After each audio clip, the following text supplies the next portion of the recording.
And as we near the halfway point in the current earnings season, we've seen a real divergence between companies with an upbeat outlook on the economy and those with a downbeat one. So where do things stand so far? Dominic Chu takes a look.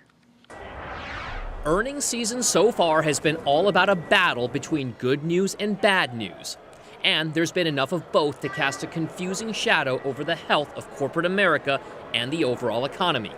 Today is no exception. Take luxury goods retailer Coach. Shares posted strong gains after the company reported better profits than analysts had anticipated. While certain business trends are still showing signs of weakness, some investors are encouraged by better traffic and a higher rate of visitors who actually ended up buying something. Perhaps Coach is a sign that people are willing to spend on discretionary items like handbags and shoes. Then there are things that we buy regardless of how the economy is doing, like dishwashing soap, toothpaste, and pet food.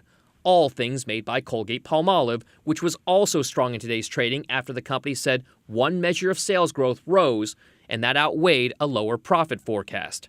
But it wasn't all good news. Continued weakness in the price of crude oil led a number of big companies in the industry to cut their spending plans in the coming year. Among them, ConocoPhillips and Occidental Petroleum. Both companies said that they would reduce the amount of spending on exploring for and producing oil this year. We're currently around 40% of the way through large cap earnings season, and according to data from Thomson Reuters, overall S&P 500 earnings growth for the fourth quarter of last year is slated to be around a little over 5%.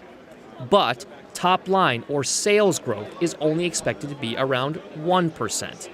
Oil giants Chevron and ExxonMobil will both report earnings over the next couple of trading days, and will give investors the latest read on just how much of a drag energy companies will be on overall corporate earnings growth. For Nightly Business Report, I'm Dominic Chu.